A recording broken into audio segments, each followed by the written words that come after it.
नमः सिद्धेभ्यः।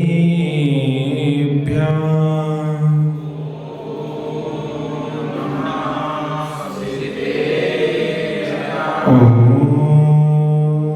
नमः सिद्धेभ्यः।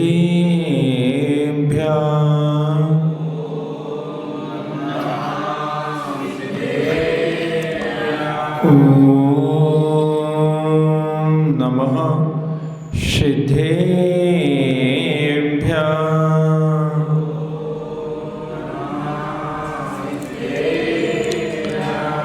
मंगलम भगवान अरिहंत मंगलम विश्वभोजिना मंगलम पूज्यपादार्यो पंथो जिनागमोस्तुतं जिनागम पंथ मंगलम। राणं शरणं मे दंशणं च शरणं चर्य शरणं च तव संयमं च शरणं भगवन् शरणो महावीरो भगवन् शरणो महावीरो भगवन् शरणो महावीरो। राग में तुम नहीं द्वेष में तुम नहीं ना विभावों में तुम क्लेश में तुम नहीं पा लिया आपने आप में आप धन हे विमर्श गुरु आप को शत नमन हे विमर्श गुरु आप को शत नमन हे विमर्श गुरु आपको शत नमन। जब बोले द्विदिक्कजशी आदिनाथ भगवान की, द्विदिक्कजशी चंदा प्रभु भगवान की, द्विदिक्कजशी चांदीनाथ भगवान की, वर्तमान शिष्यनिक्कजशी महावीर स्वामी की, परम प्रतिपाल संत राष्ट्र की समाचार गुरुदेव महेश जी महाराज की, जिनागम पंथ सागर जी महाराज की जय हो। सागर जी महाराज की जय हो। परम पूज्य गुरुदेव जिन्होंने प्रभु की महिमा को जाना है, गरिमा को समझा है, उनके महत्व का अनुभव किया है, ऐसे पूज्य गुरुदेव से जो प्रभु की महिमा गरिमा उनका बहुमान जाना है, वही आप लोगों तक पहुंचाने का प्रयास कर रहा हूँ। पूज्य गुरुदेव मुझे आशीष प्रदान करेंगे। नमोस्तु भगवान। कौन कहता है भगवान, कौन कहता है धनवान, कौन कहता है भगवान, कौन कहता है धनवान, अहो कौन इस दुनिया में अपनाता है धर्म महान, अहो कौन इस दुनिया में अपनाता है धर्म महान। सूरी विमल सागर हो, सूरी विमल सागर हमें मार्ग दिखाए रे। जीवन है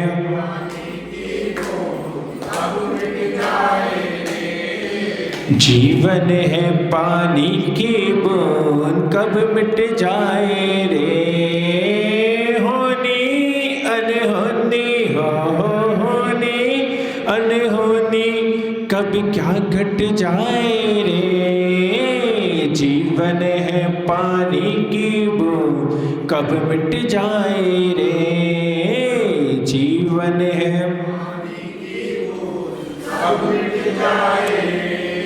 जय जिनागम पंथो। अनादि अनिधन जिनागम पर।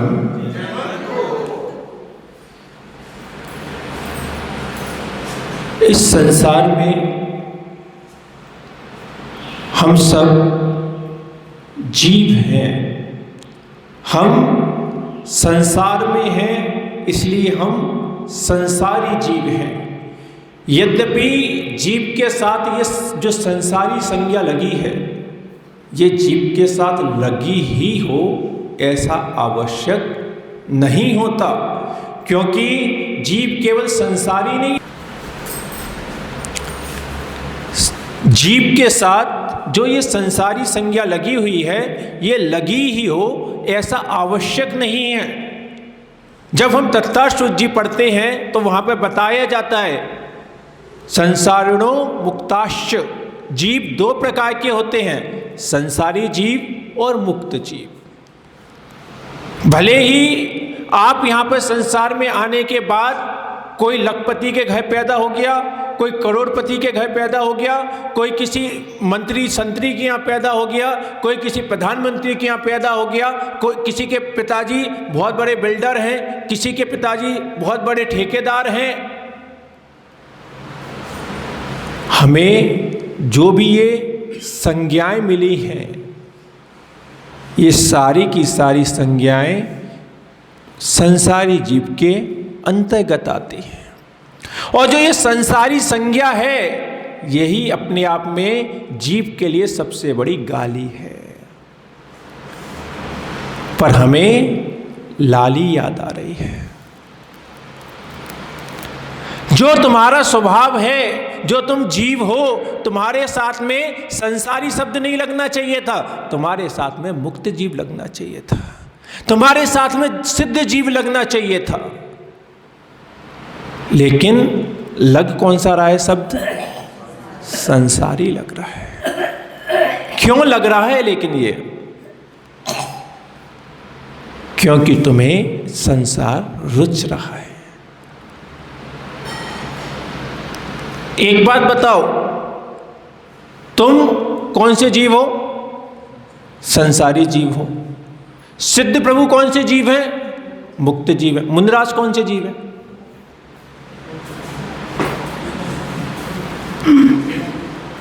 कौन से जीव है? मुक्त जीव नहीं है।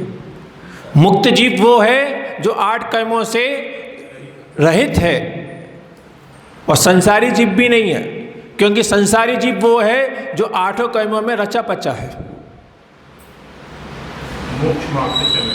हाँ, जो मुंदराज हैं वो मोक्ष मार्गी जीव हैं। वे ना संसारी जीव हैं, ना मुक्ति जीव हैं, उनकी तीसरी ही अवस्था है। वे मोक्ष मार्गी जीव हैं। आज मोक्ष मार्ग पर चल रहे हैं, एक दिन इसकी पूर्णता को भी प्राप्त हो जाएंगे। मोक्ष मार्ग कम से कम अभी हमारे साथ में मुक्त जीव शब्द लग सकता है या नहीं लग सकता? तो बेटा नहीं लग सकता।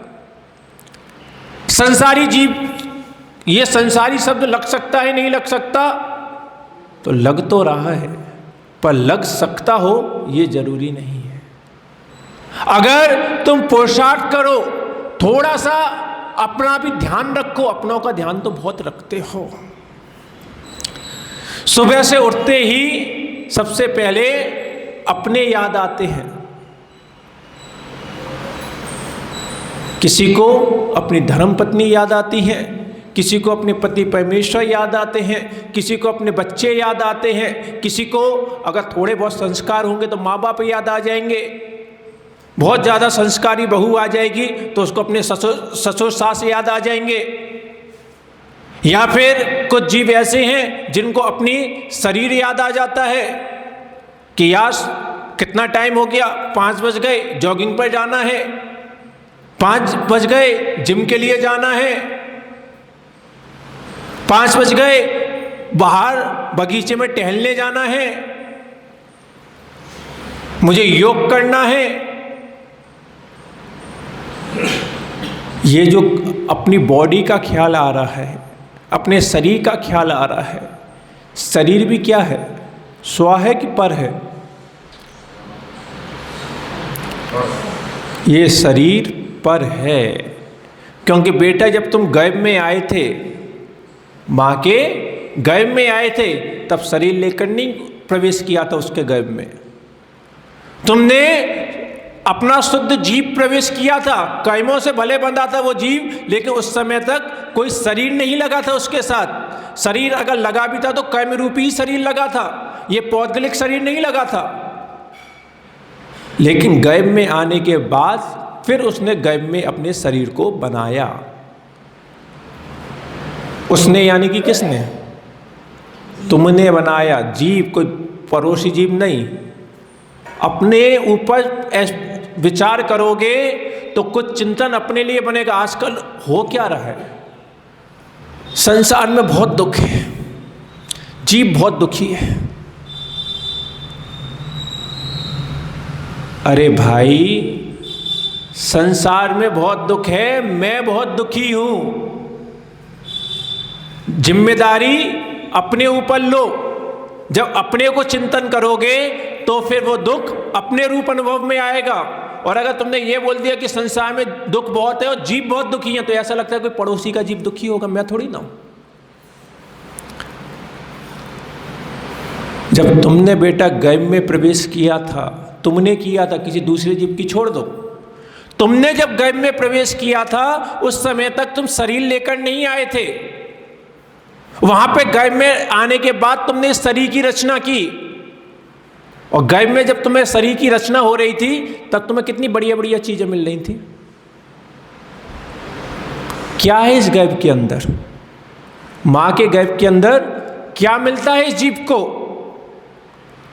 एक बात बताओ, अगर तुम्हारे सामने किसी व्यक्ति को वमन हो जाए, वॉमिट हो जाए, और फिर वही अपनी वॉमिट को चाटने लग जाए, क्या करोगे उस जीव को देखकर? उस जीव से बात करने की भी इच्छा होगी तुम्हारी? एक बार भी अगर तुमने उसकी ये हरकत देख ली कि उसने खुद वमन किया, वमन को चाट लिया, तो फिर जीवन भर उसके साथ कोई ताल्लुकात नहीं रखोगे, संबंध नहीं रखोगे। जब भी होगी बात कि मैंने एक बार देखा था वो अपनी ही वमन को चाट रहा था, तुमने 9 महीने तक क्या किया? तुमने तो मां के वमन को चाटा है बेटा। मां ने जो कुछ खाया, जो उसका खाने के बाद वो वमन से भी ज्यादा खराब गंदी चीज हो गई, उसका रस तूने 9 महीने तक चखा है। कई बार व्यक्ति कहता है क्या होता है स्वर्ग, क्या होता है नरक? बेटा तूने स्वर्ग नरक तो नहीं देखा, मनुष्य गति तो देखी है। गर्भ तो सबका एक समान होता है। भगवती आराधना में कथन आता है, जीव अपने ही भोगे हुए दुखों को भूल जाता है। जो हमारी ये बुद्धि है, कई बार लोग वक्त शिकायत करते हैं कि महाराज जी क्या करें, कुछ याद नहीं रहता। अरे मैं तो कहता हूं बहुत अच्छा है बेटा, याद नहीं रहता। अगर तुझे गर्भ का एक क्षण भी याद आ जाए ना, एक क्षण, जितने तेरे ये भोग की सामग्रियां हैं जिनमें तू आज बहुत रच-पच रहा है, किसी में रस नहीं आएगा। 9 महीने तक उस मां के वमन को खाता रहा तू, उसके स्वाद लेता रहा तू, और पड़ा कहां पे था? कीचड़ में। पेट के अंदर क्या भरा हुआ है? मल है, मूत्र है, रक्त है, मांस है, कफ है, पित्त है, इसके अलावा और है क्या? और वो पूरे में तेरा पूरा का पूरा शरीर सना हुआ था। आज अगर अपना थोड़ा सा भी नासिका का मल हाथ पे लग जाए, कितनी घृणा आती है। 9 महीने तक क्या हुआ था तेरे साथ?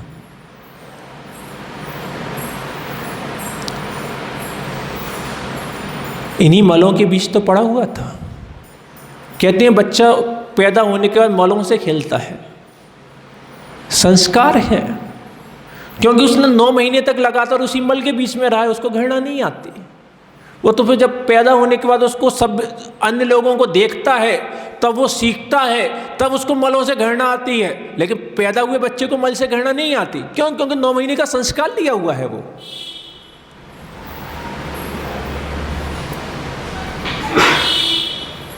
अगर आज किसी की अधोवायु निकल जाए तो सब लोग हंसने लगते हैं, नाक मुंह सिकोड़ने लगते हैं। 9 महीने तक तूने क्या सूंघा है? आज तो बहुत सेंट लगाएगा, डीओ लगाएगा और जाने दुनिया भर की क्या क्या आइटम आने लग गए आज। पर 9 महीने तक तूने क्या सूंघा?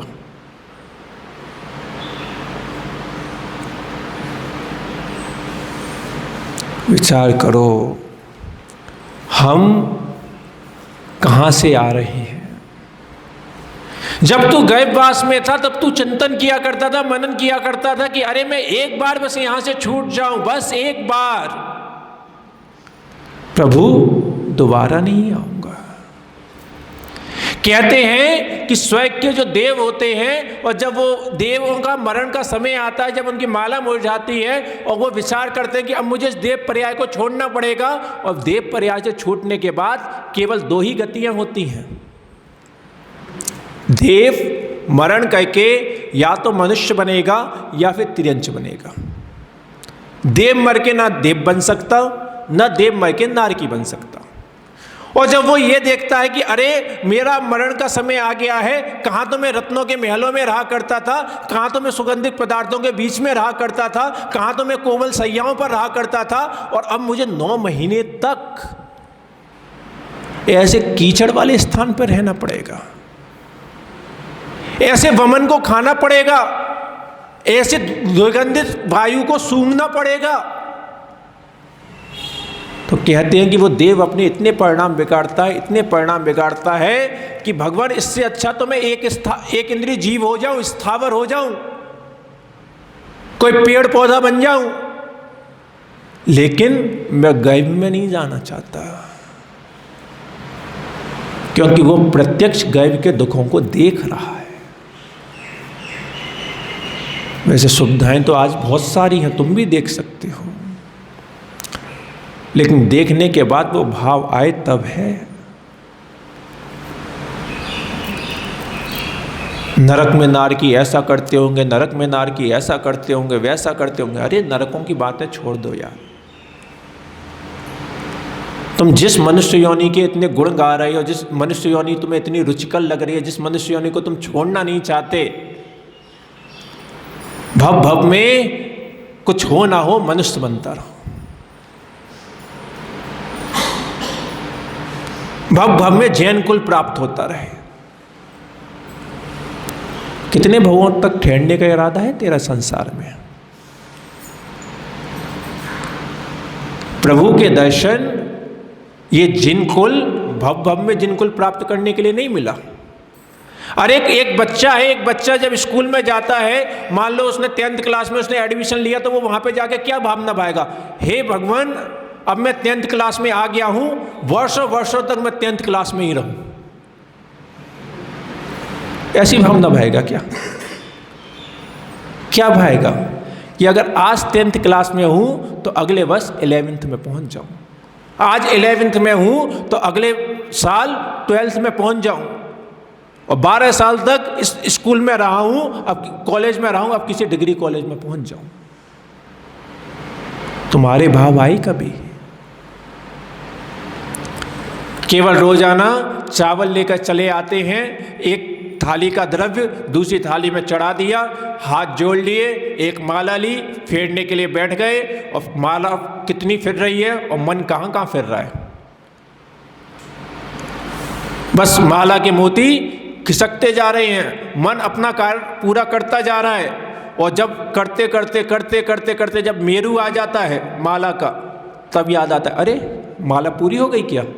हो ही गई होगी, चलो हो गई, एक माला हो गई, टांग के चलते, अब घर चलते हैं। कितना रुचिकर लग रहा है वो घर, जबकि बहुत अच्छे से जानता है कि ज़्यादा अगर तेरे पुण्य कर्म ने साथ दिया तो 70 साल 80 साल बहुत है। और वरना आजकल तो पता चला 40-45 साल के लोगों को ही हार्ट अटैक आया, काम खत्म। आज जिस रोडों पर तुम चलते हो, कितने सुरक्षित हो उन रोडों पर।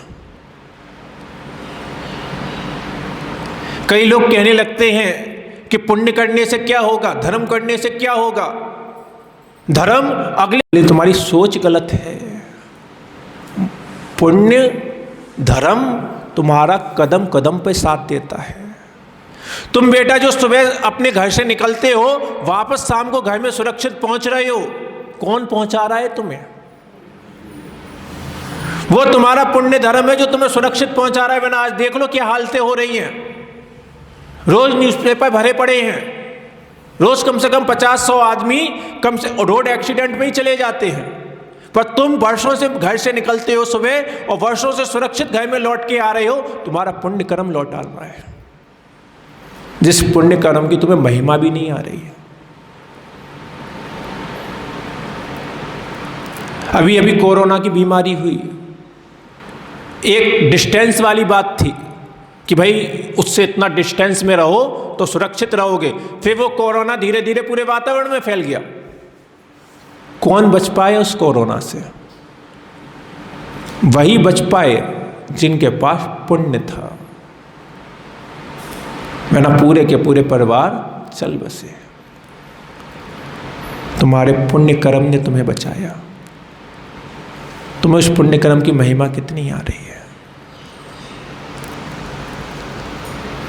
पुण्य कर्म करने से स्वर्ग मिलेगा, ऐसा होगा वैसा होगा, ये ख्याली पुलाव बना छोड़ो।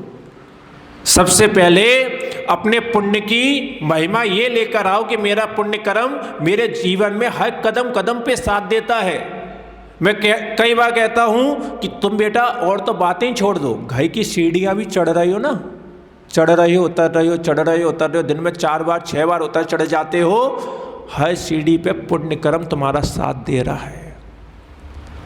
अगर एक सिंगल सीढ़ी पे भी अगर तुम्हारे पुण्य कर्म ने तुम्हारा साथ छोड़ दिया तो पता चलेगा सीधे नीचे, सीधे हॉस्पिटल में, और हॉस्पिटल के बाद में फिर डॉक्टर ने कह दिया अब 2 महीने के लिए बेड रेस्ट। क्यों हुआ? क्योंकि पुण्य कर्म ने उस एक सीढ़ी पे साथ छोड़ दिया। इसलिए अगर इस संसार में तुम्हें जीना है तो जीने का भी एक तरीका है, सलीका है। जिनेंद्र समझा रहे हैं, प्रभु ने अपनी समोषण सभा में जगह जगह जा जाके तुम्हें जीने का तरीका सिखाया, सलीका सिखाया। उन्होंने केवल मोक्ष मार्ग की बात नहीं करी, उन्होंने संसार में भी अगर तुझे रहना है, अगर तुझे संसार के भी भोग रुचिकर लग रहे हैं तो उन्होंने संसार के भोगों की प्राप्ति का भी मार्ग बताया। कि ठीक है, उन्हें भी, प्रभु को भी मालूम था कि हर व्यक्ति मुनिराज नहीं बन सकता, हर व्यक्ति हर चीज का त्याग नहीं कर सकता, हर व्यक्ति ये सर्दी गर्मी की बाधाएं नहीं सहन कर सकता। प्रभु ने कहा कोई बात नहीं बेटा, तुझसे केश नोच नहीं हो पाएंगे, तुझसे सर्दी गर्मी की बाधाएं सहन नहीं हो पाएंगी, तुझ पे अपने घर परिवार का त्याग नहीं हो पाएगा, तू मुनिराज नहीं बन पाएगा, कोई बात नहीं।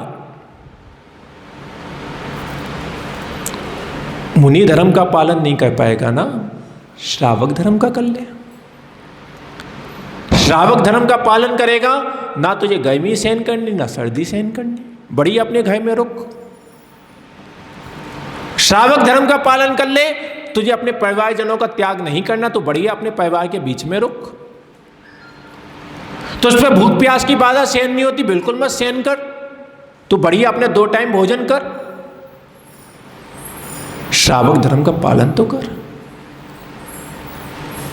लेकिन अगर तूने ना मुनि धर्म का पालन किया, ना तूने श्रावक धर्म का पालन किया, अब तुझे ये जो भोग रुचिकर लग रहे हैं, ये भोग प्राप्त होंगे कैसे? क्योंकि ये बात तो पक्की है, इतनी बात तो सबको समझ में आती है कि तुम्हें जितनी भी भोग की सामग्रियां मिली हैं, तुम्हारे पुण्य के उदय से मिलती है कि पाप के उदय से मिलती हैं? पुण्य के उदय से मिलती है। पुण्य कैसा होता है? जैसे एक बाल्टी में पानी भरा हुआ है, लबालब पानी भरा हुआ है, लेकिन दिक्कत क्या है कि उस बाल्टी की तरी में एक छेद हो रहा है, जिस छेद के माध्यम से वो पानी निरंतर बहता जा रहा है। उस बाल्टी के छेद को बंद नहीं किया जा सकता। तुमने अगर उस बाल्टी में पानी डाल दिया है, भर दी है, उस बाल्टी लबालब है, हो सकता है घंटे 2 घंटे उसमें पानी टिक जाए, लेकिन वो पानी तो निरंतर बहता ही जा रहा है, बहता ही जा रहा है, बहता ही जा रहा है। बस ये है कि घंटे 2 घंटे पानी दिख रहा है तो तुम उस पानी को देख देख के खुश होते रहो कि हमारी बाल्टी में तो अभी पानी है। वो देखो, वो बेचारा पुण्य से बिल्कुल खाली हो चुका है। बताओ कैसा प्यास से तड़फ रहा है। जीव दूसरे को दुखी देखकर तो उसके दुख में दुखी होता है, लेकिन मेरे जीवन में भी वही दुख आने वाला है, इस बात की चिंता नहीं कर पाता।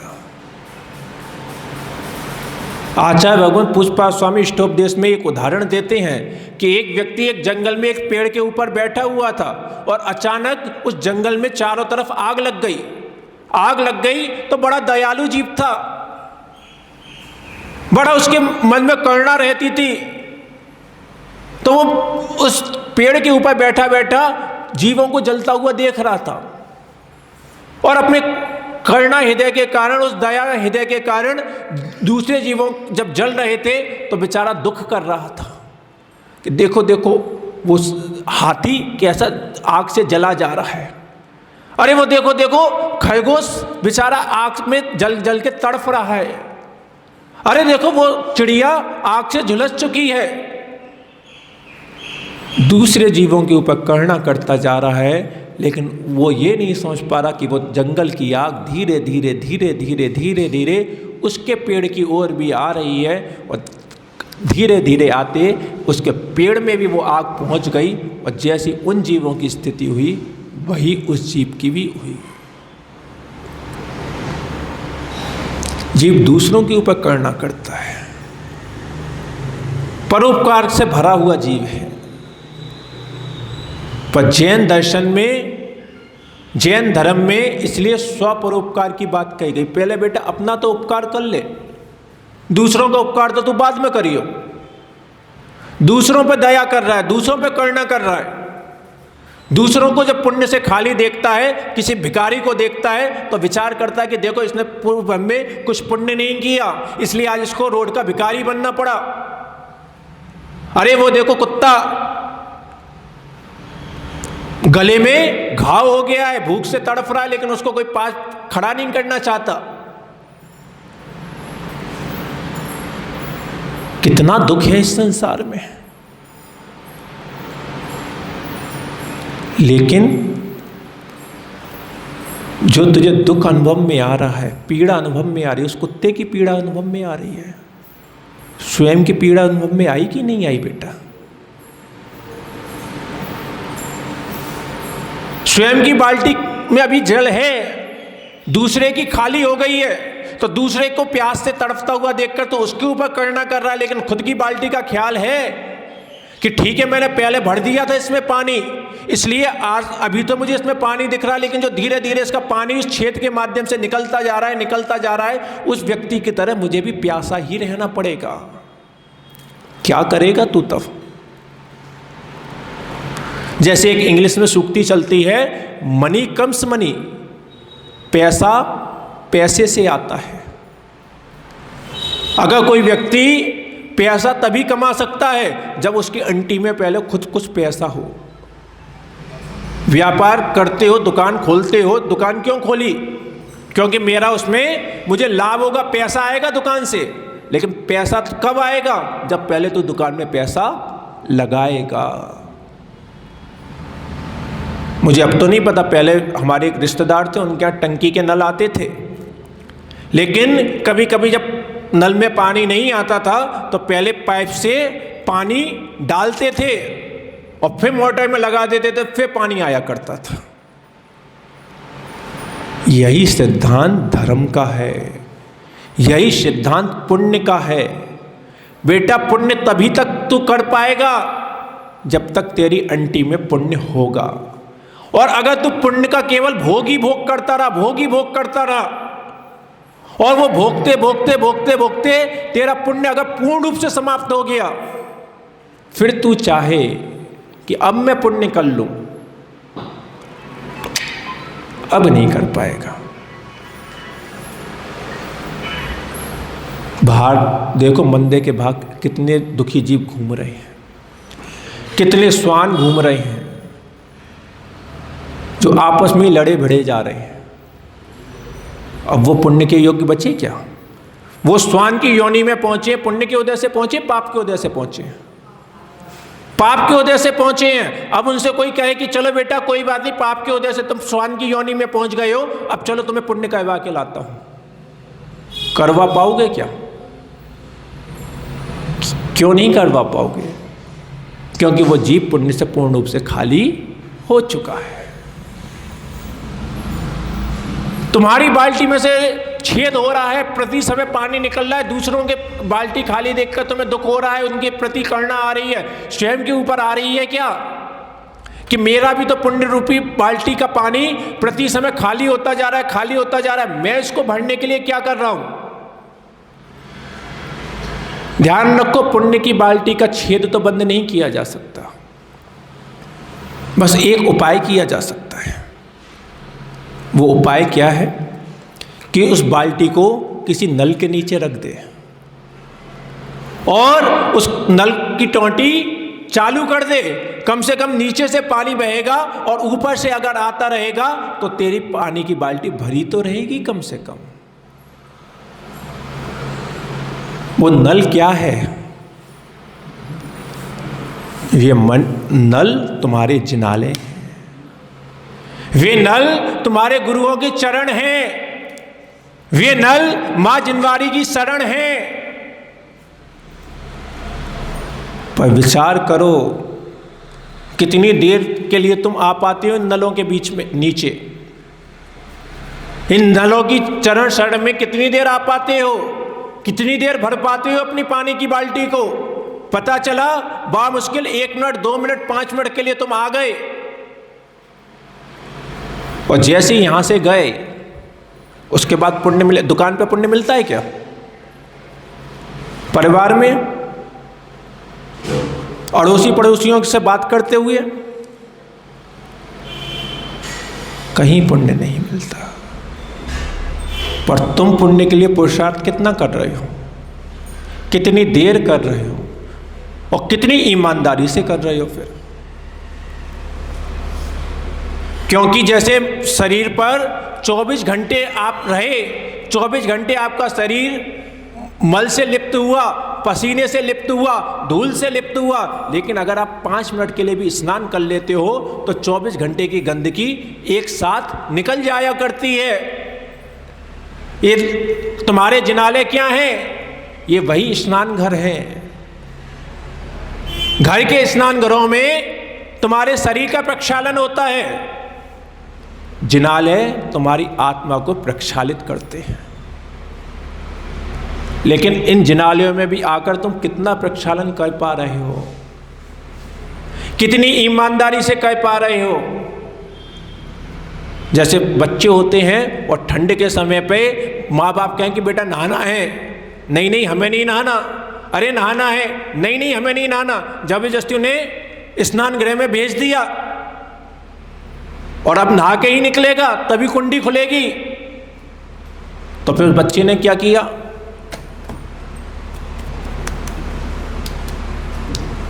हो गया स्नान। ऐसी हरकतें जिनालयों में आके तो नहीं हो रही। वो बच्चा मुंह पर पानी लगाकर ये दिखाना चाह रहा है अपने माँ बाप को कि हाँ मैं नहा लिया, देखो मेरा चेहरा चमकने लगा। तुम जिनालयों में आकर समाज को दिखाना चाह रहे हो, अपने परिवार को दिखाना चाह रहे हो कि हाँ मैं देखो जिनाले में होकर आ रहा हूं, हाँ मैं जिनेंद्र देव को दर्शन करके आ रहा हूं, देखो टीका लगाए कि नहीं लगा। दूसरों को दिखाने में लगा है, स्वयं तू देख कि तू वाकई में आज जिनालय होकर आया है कि नहीं आया।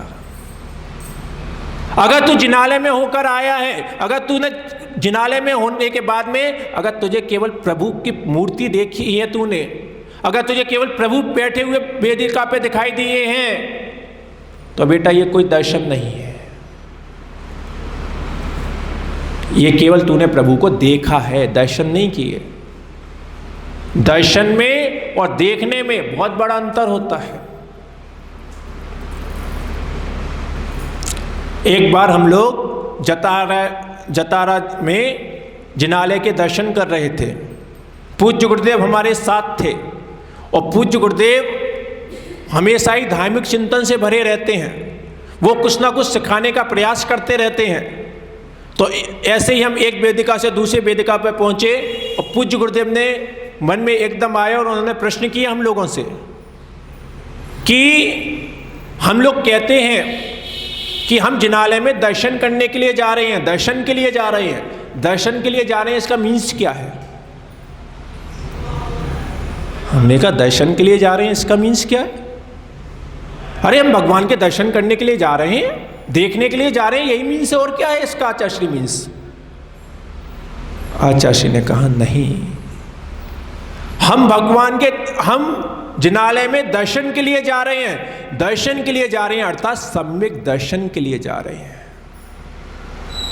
दर्शन का फल सम्यक दर्शन गौतम ने पाया, दर्शन का फल सम्यक दर्शन गौतम ने पाया, वैसा सम्यक दर्शन पाने जिन मंदिर आया, वैसा सम्यक दर्शन पाने जिन मंदिर आया, मेरा जीवन धन्य हुआ है आज यहाँ आके, मेरा जीवन धन्य हुआ है आज यहाँ आके, चैत्य वंदना करता प्रभुवर चैत्यालय आके।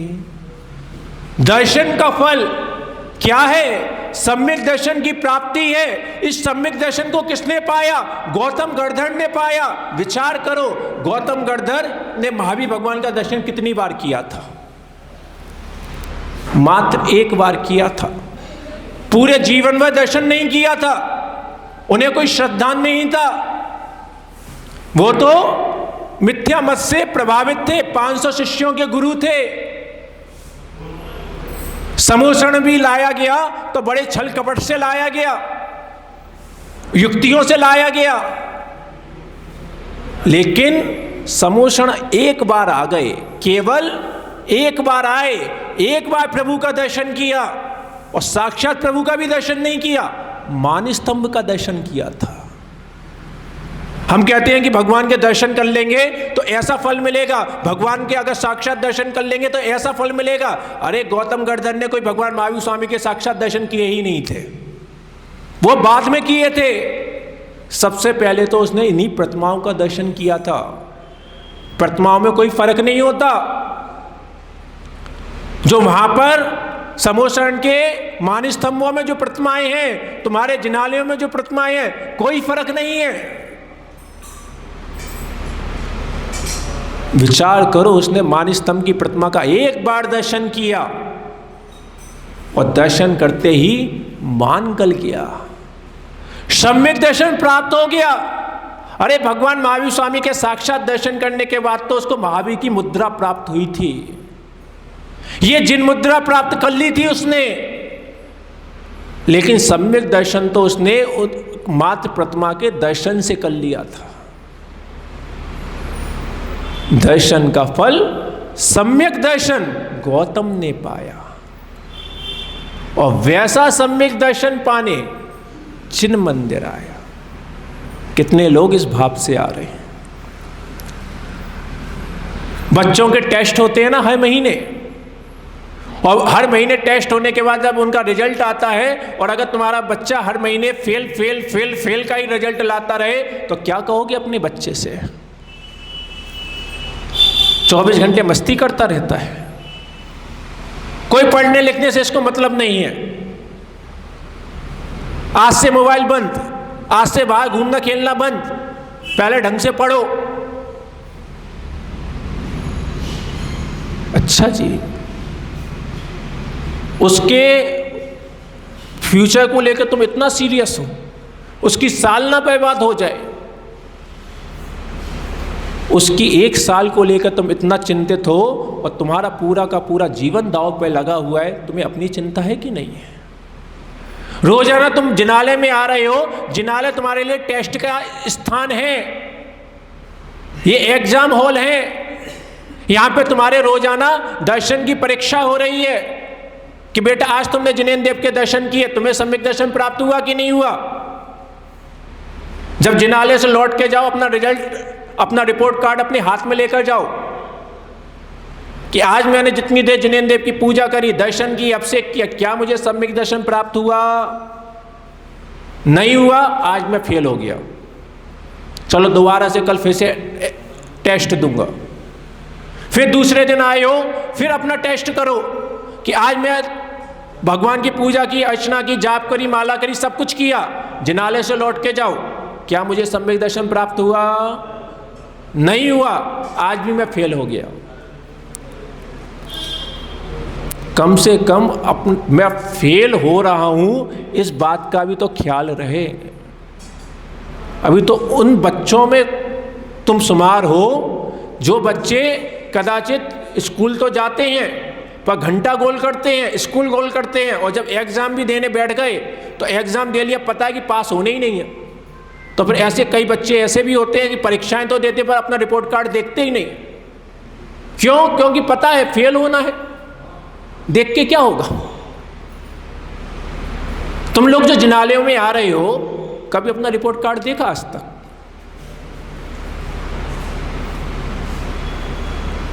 क्यों नहीं देखा? क्योंकि पता है कि रिपोर्ट कार्ड में क्या होगा। कितने अच्छे से कह रहे हो, वाकई श्योरा जैसे ईमानदार सच्चे भक्त मैंने कहीं नहीं देखे। सच में पता है जिनालय में बैठे हैं, झूठ कैसे बोले महाराज जी, नहीं देखा, क्योंकि हम फेल हो जाएंगे, हमें पता है। अरे फेल हो जाओगे और ये पता है तो पास होने की चिंता करो, पास होने का चिंतन करो कि हम जिनालय में आ क्यों रहे हैं। हमारी वो पुण्य की बाल्टी जो लगातार खाली होती जा रही है, खाली होती जा रही है, हम उसको कितनी देर तक उस नल के नीचे रख पा रहे हैं, कितनी ईमानदारी से उसके नीचे रख पा रहे हैं।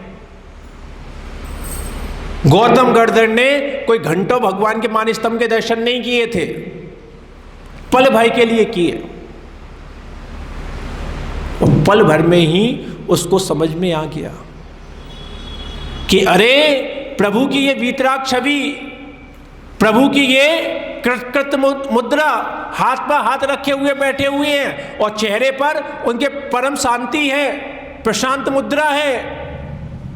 इसका अर्थ ये है कि अगर शांति आ सकती है, अगर इन सारे झंझटों से छूटना है, अगर अपने आत्मा की सुख की गुण को प्रकट करना है, सुख की प्राप्ति करनी है, तो फिर एक ही उपाय है, इधर उधर हाथ पैर मारने की जरूरत नहीं है, हाथ पर हाथ रखने की जरूरत है। सबसे पहले वो भाव दशा बने तो सही। आजकल तो बस अभी तो क्या होता है कि मैं दुकान में हाथ मार लूं, मैं परिवार में हाथ मार लूं, मैं रिश्तेदारों में हाथ मार लूं, मैं पड़ोसियों में हाथ मार लूं, इधर हाथ पैर चला लूं, जिससे क्या होगा, मुझे सुख मिल जाएगा। जबकि मैंने एक दिन और भी कहा था कि अगर दूसरा व्यक्ति तुम्हारे काम में आ रहा है बेटा, तो दो में से एक ही कारण होंगे, या तो तेरे इतने तीव्र पुण्य का उदय है कि दूसरा व्यक्ति आगे से तेरी हेल्प करने के लिए आ रहा है, या फिर उस व्यक्ति का तेरे प्रति कोई स्वार्थ होगा, और जब तक उसके स्वार्थ की पूर्ति हो रही है तब तक वो तेरा बहुत ध्यान रख रहा है। जिस दिन स्वार्थ की पूर्ति नहीं होगी, जिस दिन उसको लगेगा कि हाँ अब इससे कुछ नहीं होने जाने वाला, क्या करेगा? तुझे दूध में से मक्खी की तरह निकाल के फेंक देगा। इसलिए मैंने कहा कि जिनेंद्र देव ने बेटा केवल साधु धर्म नहीं बताया, उन्हें पता था कि हर व्यक्ति साधु नहीं बन सकता, उन्हें पता था हर व्यक्ति मोक्ष मार्ग पर नहीं चल सकता। उसने, प्रभु ने कहा कोई बात नहीं बेटा, मोक्ष मार्ग पर चल पाओ ना चल पाओ, कम से कम अगर घर में रहना है, संसार में रहना है, तो श्रावक के मार्ग पर तो चल ले, कम से कम अपनी बाल्टी को पुण्य से तो भर ले, कम से कम अपने आत्मा में उतना पुण्य का संचय तो कर ले कि कोई अगर तू रोड से जा रहा हो तो कोई तेरा स्वास्थ्य पूछ ले। किसी दिन घर के अंदर बैठा हो भूखा तो पड़ोसी थाली लेकर आ जाए। कब आएगा? अगर तेरे झोली में पुण्य होगा।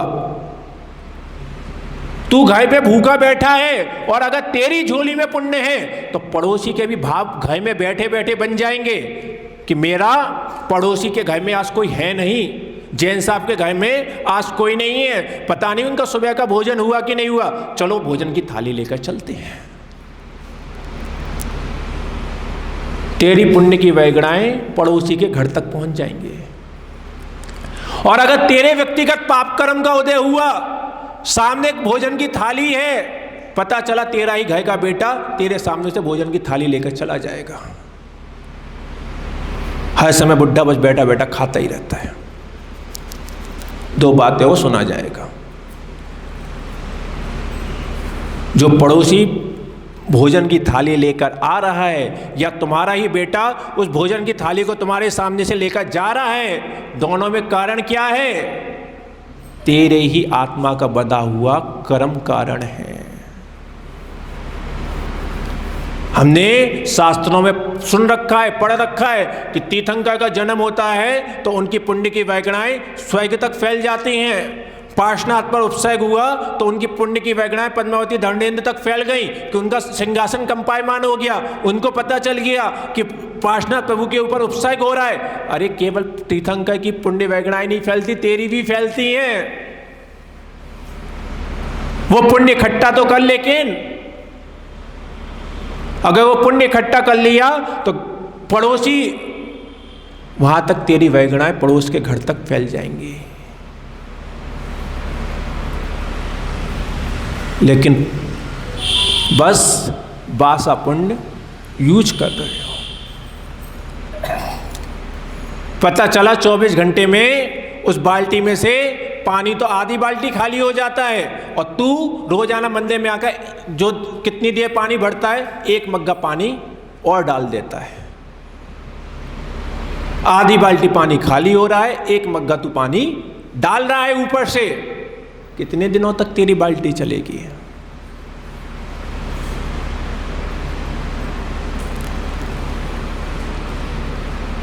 ध्यान रखो।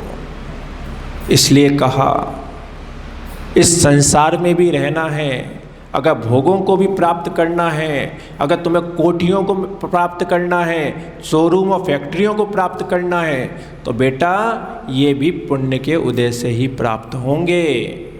और पुण्य केवल और केवल कर्तव्यों के पालन से मिलता है। देव पूजा, गुरुपास्ति, स्वाध्याय, संयमस्तपा, दानम चेति गृहस्थानाम षट कर्माणि दिने दिने। अगर मुनिराजों के 28 मूल गुण पालन नहीं हो कर पा रहे तो श्रावक के 6 कर्तव्य पालन करने पड़ते हैं। देव पूजा, जिनेंद्र देव की पूजा, गुरुपास्ति, गुरु की उपासना, स्वाध्याय, माँ जिनवाड़ी का अध्ययन, संयम, अपनी 5 इंद्रियों पर लगाम लगाना, तप, अपनी इच्छाओं को रोकना, दान, अपने लोभ कसाय को कम करना, षट कर्माणि। और ये कब तक कब करना? षट कर्माणि दिने दिने, प्रतिदिन करना। अब विचार कर लो खुद ही, 6 में से कितनी चीजें कौन कौन कर रहा है?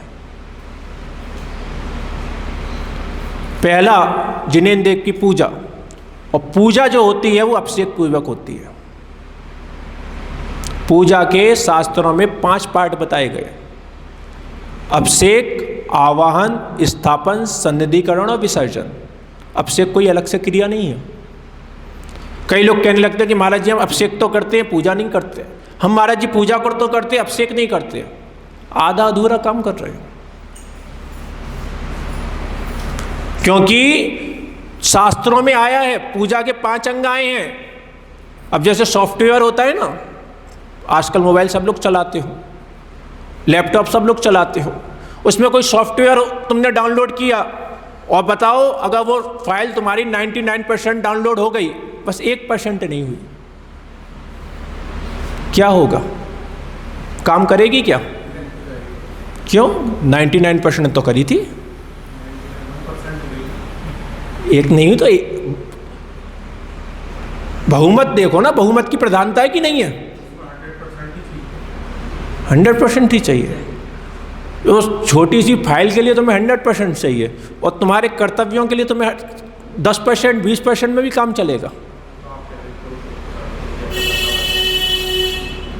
तो ध्यान रखो, पूजा के 5 पार्ट हैं, जब तक 5 में से एक भी पार्ट छूटेगा पूजा कंप्लीट नहीं है, आधी अधूरी पूजा है, यह आधा अधूरा अभिषेक है। दूसरा गुरु उपासना के विषय में तो तुम्हें क्या ही बताया जाए। विचार करो, प्रभु की पूजा कही, गुरु पूजा नहीं कही, लेकिन गुरु की उपासना कही। बहुत बड़ा अंतर है। वहां पे प्रभु की पूजा कह रहे हैं और यहां पे गुरु की उपासना कह रहे हैं। क्यों कह रहे हैं? यहां पे भी कह सकते थे गुरु पूजा, प्रभु पूजा, गुरु पूजा, क्या दिक्कत थी? नहीं, क्योंकि प्रभु को पता है कि बेटा अब तो हम जिनालय में विराजमान हैं, हम कहीं नहीं जाने, तू तो यहां पर आके पूजा कर दी, अभिषेक कर दिया, तेरा कर्तव्य हो गया। लेकिन गुरुजन जो हैं वो समाज के बीच में हैं, उन्हें पल पल तुम्हारी आवश्यकता पड़ेगी। केवल पूजा करके नमोस्तु करके अपने कर्तव्य की इतिश्री नहीं कर सकते। विचार करो, एक साधु, सुनो एक बहुत कड़वी बात बता रहा हूं, एक साधु रोड से गुजर रहा है, उसके साथ में कदाचित 1 या 2 श्रावक हैं। कई बार बोलने वाले बहुत कुछ बोल जाते हैं, कई बार गालियां तक दे जाते हैं। जो गाली दी गई है वो वास्तव में साधु को नहीं दी गई, वो तुम्हारे गाल पे थप्पड़ मारा गया है कि तुम्हें अपने गुरुओं का यही बहुमान रह गया। एक साधु गुजर रहा है, उसके साथ 2 श्रावक, 3 श्रावक या 1 श्रावक गुजर रहा है। कभी कभी तो हालत ये हो जाती है कि साधु अपना ही कमंडल लेके चला जाता है। लोग बाग बोलने वाले बहुत कुछ बोल जाते हैं, और वहीं पर दूसरा साधु है जो गुजर रहा है, उसके साथ पता चला 25-30 लोग हैं। जो बोलने वाले हैं वो तो बोल नहीं पाते, प्लस जो अन्य लोग हैं उन्हें लगता है कि कोई बहुत बड़े महात्मा जी होंगे, क्योंकि आदमी तो भीड़ को ही देखकर प्रभु मानता है, तो उसको लगता है कि इनके साथ 25, 30, 50 लोग जा रहे हैं, बहुत बड़े साधु होंगे। वो व्यक्ति हाथ जोड़ लेता है। अब विचार करो कि जिस व्यक्ति ने गाली दी है या जिस व्यक्ति ने हाथ जोड़े हैं, उन दोनों में कारण कौन है? साधु है या श्रावक है? क्योंकि साधु तो दोनों कंडीशन में चला ही जा रहा था, लेकिन अगर वो गाली दे रहा है तब भी कारण श्रावक है, और वो हाथ जोड़ रहा है तब भी कारण श्रावक है।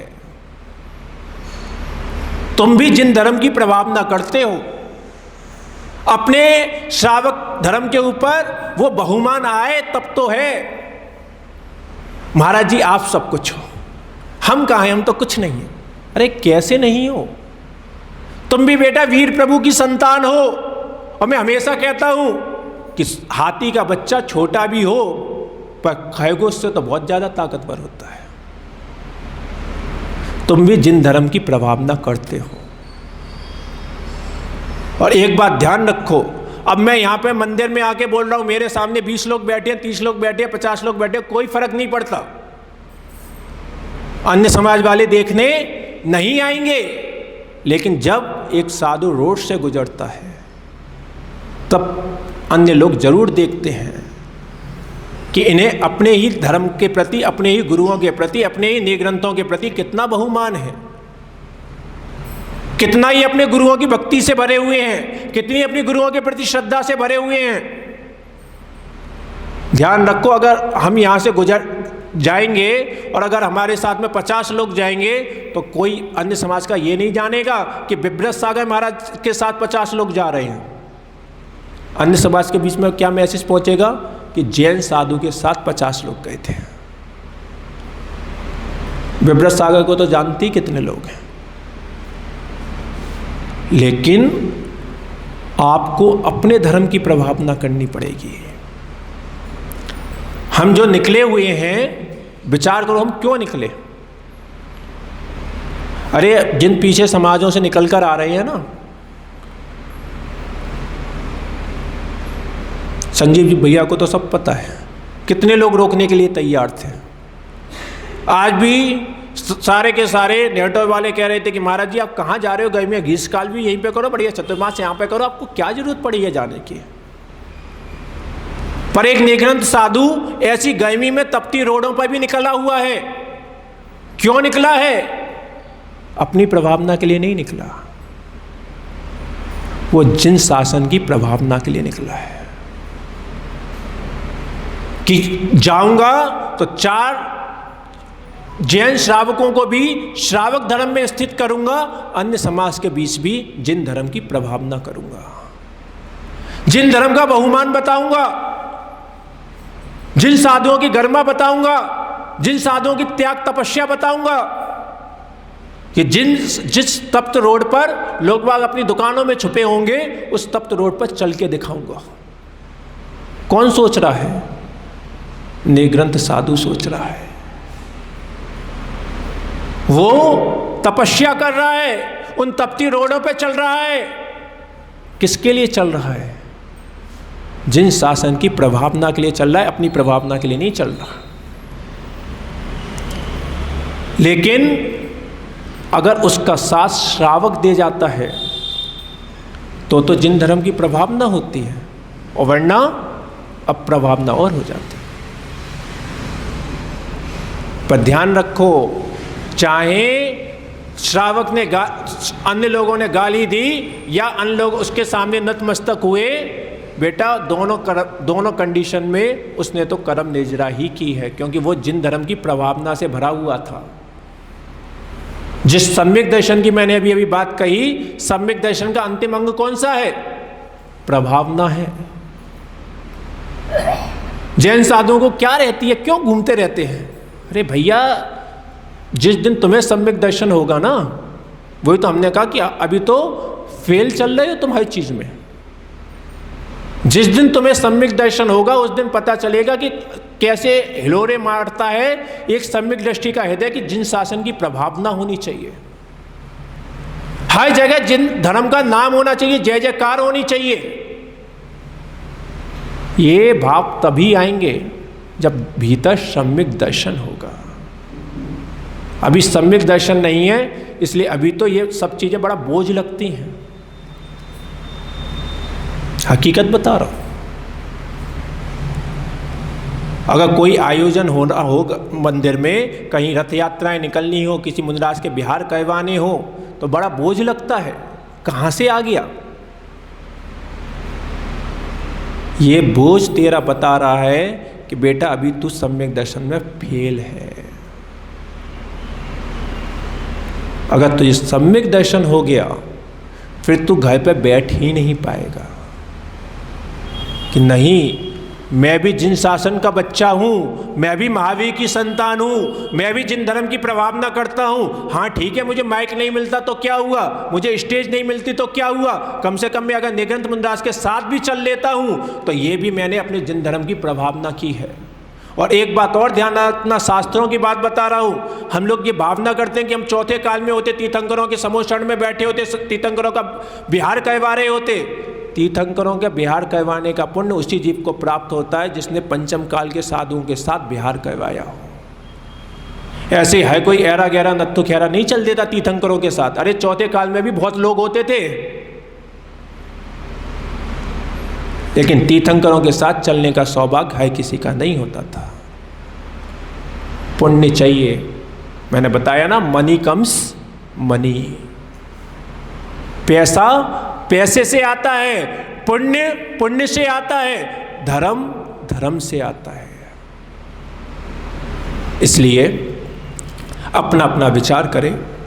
अभी सभी की बाल्टियों में पानी है, निकलता सबका जा रहा है, व्यय नहीं रोका जा सकता। तुम आय कितनी कह पा रहे हो, पानी कितना बह पा रहे हो, ये अपना अपना विचार करना। और इस बात का विचार जरूर करना कि अगर ये मेरा पानी इसी तरीके से जाता रहा और मैंने पानी भरा नहीं तो क्या होगा। क्योंकि कई बार जीव उपलब्धियों से ज़्यादा अभाव से प्रेरणा प्राप्त करता है। एक बच्चे से ये कहा जाए कि बेटा तू पढ़ ले पढ़ ले पढ़ ले, पढ़ लेगा तो तेरा ऐसा ऐसा नाम होगा, ऐसा ऐसा सम्मान होगा, हो सकता है बच्चा उससे प्रेरणा प्राप्त ना करे। लेकिन बच्चे को ये बता दिया जाए कि बेटा देख, अगर तू नहीं पढ़ा तो तू फेल हो जाएगा, तेरे सब साथी तुझसे आगे निकल जाएंगे, पूरा कॉलेज पूरा स्कूल तेरा मजाक उड़ाएगा, तो कई बार इसको सुनकर बच्चा पढ़ने की प्रेरणा प्राप्त कर लेता है। नेगेटिव हर समय बुरा नहीं होता। कई लोग कहते हैं ना बी पॉजिटिव बी पॉजिटिव, बेटा नेगेटिव चीज़ भी हमेशा बुरी नहीं होती। इसलिए स्वयं का विचार करो कि पुण्य से बाल्टी भरी तो क्या होगा, और इसके साथ साथ ये भी विचार करना अगर मेरी बाल्टी का पानी पूरा खाली हो गया तो फिर मेरा क्या होगा। सबकी बाल्टी पुण्य से भरी रहे, धर्म से भरी रहे, इसी मंगल भावना के साथ। कौन कहते भगवान, कौन कहता है धनवान, कौन कहता है भगवान, कौन कहता है धनवान, अहो कौन इस दुनिया में अपनाता है धर्म महान, अहो कौन इस दुनिया में अपनाता है धर्म महान। गुरु विमर्श पतितों को, गुरु विमर्श पतितों को पवित्र बनाए रे, जीवन है पानी की बूंद,